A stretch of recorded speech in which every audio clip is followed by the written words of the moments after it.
18 मई 1974 राजस्थान के पोखरण रेगिस्तान में दोपहर 3:45 पर धरती अचानक से कांप उठी। एक जोरदार धमाका हुआ, इतना तेज कि पूरी जमीन हिल गई।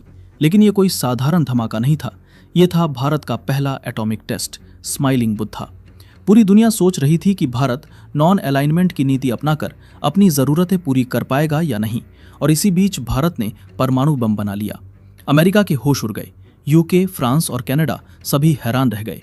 सवाल यह था कि अमेरिका की नाक के नीचे से भारत ने यह कैसे कर दिखाया। लेकिन यह तो सिर्फ शुरुआत थी। 24 साल बाद 11 मई 1998 फिर से पोखरण।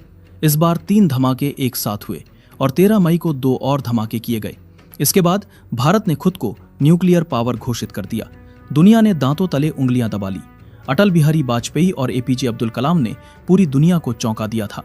लेकिन यह सफर आसान नहीं था। यह कहानी शुरू होती है द्वितीय विश्व युद्ध से, जब अमेरिका ने फैट मैन और लिटिल बॉय नाम के 2 एटम बम हिरोशिमा और नागासाकी पर गिराए। भारी तबाही हुई। जापान ने 1 हफ्ते के अंदर ही अनकंडीशनल सरेंडर कर दिया। एलाइज ने वर्ल्ड वॉर 2 जीत लिया। तभी दुनिया के बाकी देशों को एटम बम की अहमियत समझ आ गई। अमेरिका के बाद रूस ने 1949 में टेस्ट किया, यूके ने 1952 में, फ्रांस ने 1960 में और चाइना ने 1964 में। और उन्हीं दिनों हमारे देश के legendary scientist doctor Homi Jahangir Bhabha भी न्यूक्लियर रिसर्च पर काम कर रहे थे। वो भारत को एटॉमिक पावर बनाने में जुटे हुए थे, लेकिन सरकार ने कभी भी उन्हें न्यूक्लियर बम बनाने की परमिशन नहीं दी। लेकिन उसी समय कुछ ऐसा हुआ जिसने पूरे भारत को हिला दिया। 1962 चीन ने भारत पर अचानक हमला कर अक्साई चिन पर कब्जा कर लिया था। भारत की हार हो गई। हजारों जवान शहीद हुए। 38,000 वर्ग किलोमीटर भारतीय जमीन चाइना के कब्जे में चली गई। और तभी 1964 में चीन ने अपना न्यूक्लियर टेस्टिंग भी पूरा कर लिया था। भारत इस हार से उभर भी नहीं पाया था कि तुरंत 1965 और 1971 में पाकिस्तान ने हमला कर दिया। और तो और 1971 के युद्ध में ब्रिटिश नेवी फ्लीट अरब सागर से और यूएस नेवी बंगाल की खाड़ी की तरफ से भारत को घेरने लगी। ऐसी स्थिति में भारत ने यूएसएसआर को अर्जेंट मैसेज भेजकर हेल्प मांगी।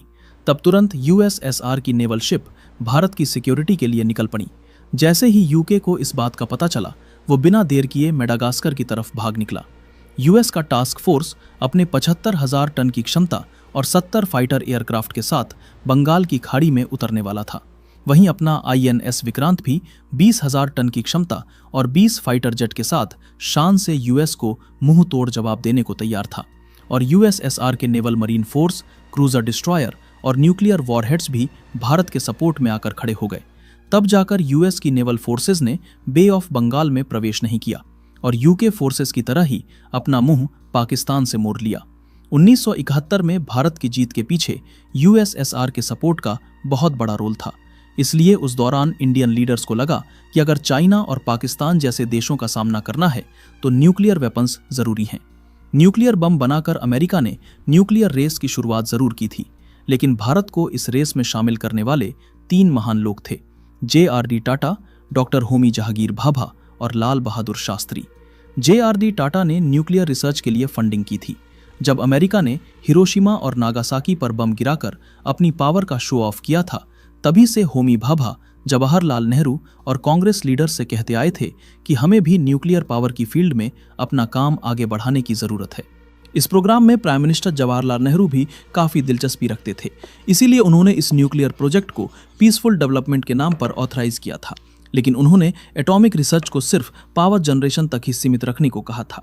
डॉक्टर भाभा ने 1954 में एटॉमिक एनर्जी एस्टेब्लिशमेंट बॉम्बे को एस्टेब्लिश किया ताकि भारत में multi disciplinary nuclear research programme शुरू किया जा सके। और जब 1964 में चाइना ने अपना न्यूक्लियर टेस्ट किया, तब लाल बहादुर शास्त्री ने 1965 में भारत के न्यूक्लियर एक्सप्लोजिव प्रोग्राम को ग्रीन सिग्नल दे दिया। लेकिन तभी जनवरी 1966 में कुछ ऐसा हुआ जिसे सुनकर आज भी रोंगटे खड़े हो जाते हैं। डॉक्टर होमी भाभा एक प्लेन क्रैश में मर गए और सबसे हैरान करने वाली बात, उसी महीने लाल बहादुर शास्त्री की भी संदिग्ध परिस्थितियों में मौत हो गई। एक ही महीने में 2 ऐसे लीडर जो भारत के न्यूक्लियर प्रोग्राम को आगे बढ़ा रहे थे, खत्म हो गए। आज तक ये रहस्य बना हुआ है कि यह महज संयोग था या कुछ और। लेकिन इन दोनों की मौत के बाद भारत का न्यूक्लियर प्रोग्राम एक बड़ा झटका खा गया। फिर भी दूसरे फिजिसिस्ट ने इस काम को आगे बढ़ाया। इन्हीं दोनों की याद में इस सेंटर का नाम बदलकर भाभा एटॉमिक रिसर्च सेंटर कर दिया गया, जिसके साइंटिस्ट्स ने मिलकर भारत के पहले न्यूक्लियर प्रोजेक्ट को आकार दिया। परेशानी यह थी कि आज़ादी के बाद भी भारत एक बुरे दौर से गुजर रहा था। तब ना तो हमारे पास एडवांस टेक्नोलॉजी थी और ना ही इस फील्ड में प्रोग्रेस करने के लिए स्पेसिफिक बजट। हालात इतने बुरे थे कि यूएस और यूएसएसआर जैसे विकसित देशों की ह्यूमैनिटेरियन एड पर देश चल रहा था। लेकिन इसी बीच यूएसएसआर, यूके और फ्रांस वो देश बन गए जो न्यूक्लियर बम बनाने में सफल हुए। फिर देर ना करते हुए चाइना ने भी अपना पहला न्यूक्लियर टेस्ट कंडक्ट किया। अब दुनिया में 5 ऐसे देश थे जो घातक न्यूक्लियर टेक्नोलॉजी से किसी भी देश को तबाह कर सकते थे। दुश्मन देश चाइना के इस लिस्ट में शामिल होते ही भारत पर भी प्रेशर बन गया था कि वो अपनी डिफेंस टेक्नोलॉजी को दुरुस्त करे। सिक्योरिटी के इसी खतरे की वजह से अब भारत ने भी अपना ध्यान न्यूक्लियर वेपन्स की तरफ मोड़ लिया। 1966 आते आते रूलिंग पार्टी से लेकर सारे लीडिंग इंडियन साइंटिस्ट लॉबी का भी यही मानना था कि इंडिया को एटॉमिक वेपन्स में सेल्फ रिलायंट होना बहुत जरूरी है। वहीं दूसरी तरफ रूस, यूएस, यूके, फ्रांस और चाइना ने नॉन प्रोलिफरेशन ट्रीटी बनाई, जिसमें कहा गया कि एनपीटी के मेंबर्स न्यूक्लियर वेपन टेक्नोलॉजी को बढ़ाने से रोकेंगे। उनका यह भी कहना था कि ये देश अब किसी भी दूसरे देश को इस खतरनाक वेपन को बनाने नहीं देंगे। ऐसे में एनपीटी की दोहरी नीति से भी भारत नाराज हो गया और इस ट्रीटी पर भारत ने साइन नहीं किया और ये डिसाइड किया कि अब भारत भी अपना एटम बम बनाएगा। लाल बहादुर शास्त्री की डेथ के बाद जब 1966 में इंदिरा गांधी के हाथ में सत्ता आई, उन्होंने भी फैसला कर लिया था कि भारत भी न्यूक्लियर बम बनाने पर काम जारी रखेगा। इस प्रोजेक्ट पर वेस्टर्न कंट्रीज की पैनी नजर थी।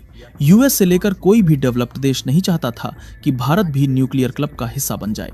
इन्हीं चुनौतियों के बीच न्यूक्लियर बम बनाने का काम 2 टीम्स को सौंपा गया, जिसमें पहली टीम को BARC के डायरेक्टर राजा रमन्ना लीड कर रहे थे, जबकि दूसरी टीम को लीड करने का जिम्मा DRDO के डायरेक्टर DD नाग चौधरी को सौंपा गया था। दोनों टीम्स को मिलाकर टोटल 75 साइंटिस्ट और इंजीनियर्स की टीम इस काम पर लगी हुई थी। लेकिन केवल 3 लोगों को ही न्यूक्लियर प्रोजेक्ट की जानकारी थी, जिसमें पहली खुद इंदिरा गांधी थीं। मिशन की सीक्रेसी को बरकरार रखने के लिए डिफेंस मिनिस्टर और होम मिनिस्टर को भी इस प्रोजेक्ट की इंफॉर्मेशन से बाहर रखा गया था। लेकिन यहाँ एक बड़ी परेशानी आई। बम बनाने के लिए प्लूटोनियम की जरूरत थी, लेकिन ट्रॉम्बे का फीनिक्स रिएक्टर पहले ही बंद हो चुका था और बचे हुए प्लूटोनियम को पूर्णिमा न्यूक्लियर रिएक्टर में इस्तेमाल किया जा रहा था। ऐसे में प्लूटोनियम की डिमांड को पूरी करने के लिए 1973 में पूर्णिमा रिएक्टर को शट डाउन कर दिया गया, ताकि वहां से प्लूटोनियम लेकर न्यूक्लियर टेस्ट में इस्तेमाल किया जा सके। इसके अलावा वासुदेव अय्यर ने बम के सबसे जटिल हिस्से न्यूट्रॉन इनिशिएटर को बनाने में कामयाबी हासिल की। ये वो हिस्सा था जिसे बनाने में अमेरिका को भी सबसे ज्यादा परेशानियां झेलनी पड़ी थीं। टेस्टिंग के लिए साइंटिस्ट की पहली प्रेफरेंस पोखरन रेंज थी, क्योंकि टेस्टिंग एक ऐसे इलाके में की जानी थी जहां आसपास कोई आबादी ना हो, और ये सभी कंडीशन राजस्थान के थार डेजर्ट पर परफेक्टली एप्लीकेबल होती थीं। और फाइनली 18 मई 1974 को दोपहर 3:45 पर बटन दबाया गया। न्यूक्लियर एक्सप्लोजन हुआ। अच्छी बात यह थी कि बम इम्प्लोसिव था और टेस्ट को जमीन के नीचे किया गया था, इसीलिए रेडिएशन का हवा में फैलने का डर कम था। साथ ही बम 12 किलोटन क्षमता का था, इसीलिए विस्फोट ज्यादा भयानक और विनाशकारी नहीं था। लेकिन इस विस्फोट के साथ ही दुनिया जान गई थी कि भारत भी अब न्यूक्लियर वेपन बनाने की शक्ति रखता है। भारत के इस पहले न्यूक्लियर टेस्ट को स्माइलिंग बुद्ध के नाम से बुलाया जाने लगा। अखबारों में छपी इंडियन न्यूक्लियर टेस्ट की खबर से अमेरिका की नींद उड़ गई थी। वो ये हजम करने को राजी नहीं था कि भारत अमेरिका से छुपकर न्यूक्लियर टेस्ट भी कर सकता है, और वो भी उनके नाक के नीचे से। कुछ ऐसा ही रिएक्शन कनाडा का भी था, जो खुद को ठगा हुआ महसूस कर रहा था। दरअसल टेस्ट के लिए जिस प्लूटोनियम का इंतजाम हुआ था, वो कनाडा द्वारा दी गई हेवी वाटर रिएक्टर टेक्नोलॉजी से ही प्रोड्यूस किया गया था। टेस्ट के तुरंत बाद ही कनाडा ने भारत के साथ बने वाले रिएक्टर प्रोजेक्ट से अपना पल्ला झाड़ लिया और इसके अलावा न्यूक्लियर टेक्नोलॉजी और फ्यूल की सेल पर बैन लगा दिया। कई वेस्टर्न नेशंस का मानना था कि भारत खुद 1960 के दशक से एनपीटी का समर्थन कर रहा था, और आखिर में भारत ने ही गुपचुप तरीके से न्यूक्लियर डिवाइस टेस्ट करके इस ट्रीटी का मजाक बना दिया। CTBT ट्रीटी को रिलीज किया गया। यह comprehensive nuclear test ban treaty थी, जिसके तहत नियम बनाया गया कि किसी भी देश या इंसान को न्यूक्लियर टेस्ट करने की इजाजत नहीं है। इसके अलावा NSG का भी फॉर्मेशन किया गया।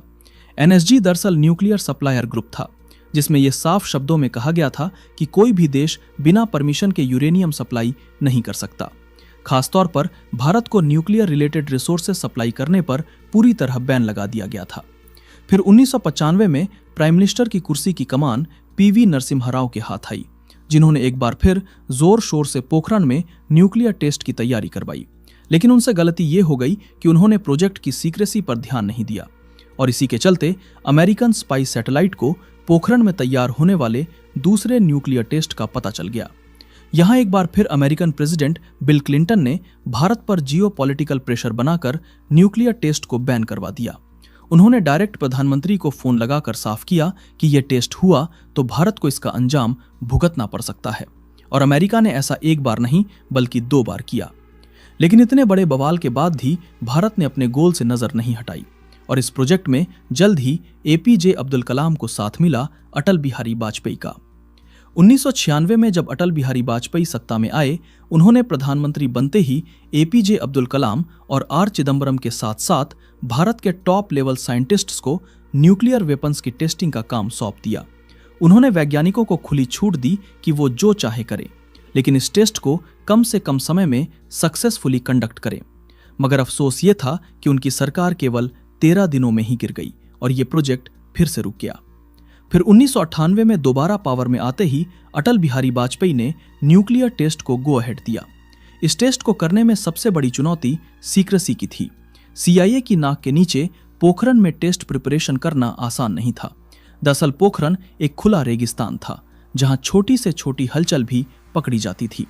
इसके लिए इंडियन आर्मी की 58 इंजीनियर रेजिमेंट को चुना गया, जिनके कंधों पर न केवल टेस्ट साइट को प्रिपेयर करने की जिम्मेदारी सौंपी गई बल्कि इसकी सीक्रेसी को मेंटेन करने की रिस्पॉन्सिबिलिटी भी दी गई। इंडियन आर्मी ने इस मिशन को बखूबी निभाया। सैटेलाइट्स और CIA की पैनी नजरों से टेस्ट को बचाने के लिए आर्मी ने सैंड ड्यून्स का सहारा लिया। टेस्ट साइट पर जो भी साइंटिस्ट और इंजीनियर्स काम करते थे वो एक दूसरे से कोड शब्दों में बात करते थे। साथ ही असली नाम के बजाय फेक नेम का इस्तेमाल करते थे।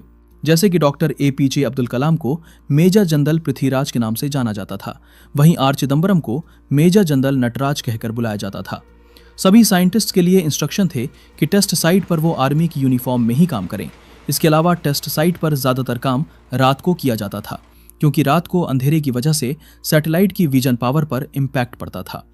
CIA को इस प्रोजेक्ट की भनक न लगे, इसके लिए पोखरण साइट पर आर्टिफिशियल वेजिटेशन को उगाया गया था।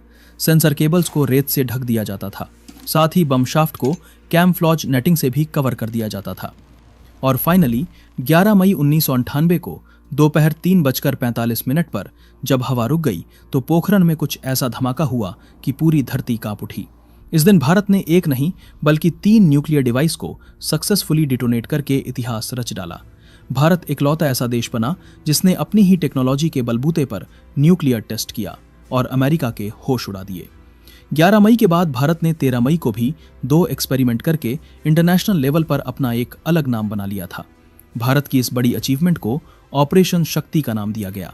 देश में जहां इस न्यूक्लियर टेस्ट के चलते जश्न का माहौल था, वहीं सभी वेस्टर्न नेशंस में मातम छाया हुआ था।